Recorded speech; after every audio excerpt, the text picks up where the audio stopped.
สำหรับคลิปนี้ทุกคนเดี๋ยวบอยสิมาเทศตามเทรดดิ้งวิวเนาะให้ทุกคนเบิ่งแบบสดๆเลยเนาะนี่เนาะ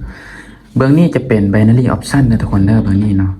จะเป็นกระดานเทรด BX เทรดเนาะแล้วบอยจะเอา BX เทรดนี่เปรียบเทียบกับเทรดดิ้งวิวเนาะเบื้องนี้เนาะเทรดดิ้งวิวเด้อถ้าว่าเทรดดิ้งวิวเป็นสีเขียว BX กับเป็นสีเขียวหรือว่ามีแฮงซื้อเนาะเทรดดิ้งวิวมีแฮงซื้อหลายบอยสิตามซื้อเนาะมาบอยเอางบไปที่200เหรียญเนาะมาเดี๋ยวสิลองเทรดจาก2-3ออเดอร์ให้ทุกคนเบิ่งเนาะเพื่อเป็นบทเรียนให้กับทุกๆคนไปศึกษาเนาะมาเดี๋ยวออเดอร์นี้เห็นบ่ Trading View มีการดันราคาลงมาเนาะโอเคออเดอร์นี้สิตามขายลงมาเลยเนาะขายเห็นบ่ Trading View ดีดลงเนาะเอาก็ตามขายตาม Trading View เลยเนาะสำหรับ Trading View นี้จะเป็น1นาทีเด้อ BX Trade จะเป็น30วิเนาะเอาก็สามารถเปรียบเทียบกันได้เนาะมาลุ้นไปนำกันในออเดอร์นี้ BX Trade จะดีดลงได้บ่เห็นบ่ Trading View ถ้าดีดลงโอเคเห็นบ่ BX Trade ดีดลงแล้วว่าจะได้แดงน้อยก็แดงน้อยก็แดงมาทุกคนโอเคเห็นบ่ Trading View ดีดลงเป็นแดงโอเคสวยทุกคนเห็นบ่วิ่งงามมาสิออกอีก1ออเดอร์เนาะในการนำไส้กะง่ายๆทุกคนขอแต่ว่าเฮา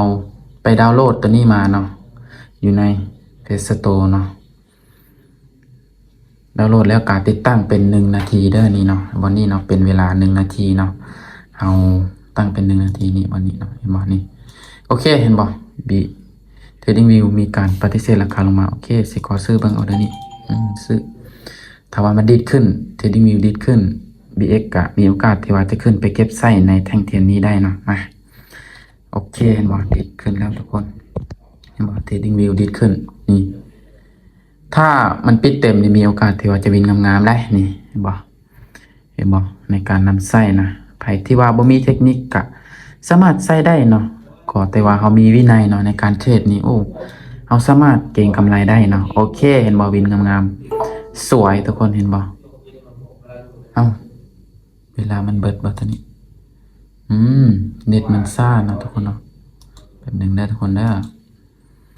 เน็ตซ่าโอเคทุกคนนี่เนาะเราสามารถเลือกวันนี้ได้ทุกคนได้เลือกเทรดกราฟเนาะสำหรับบอยแล้วจะเอา BTC ตัวนี้เนาะนี่เด้อเนาะ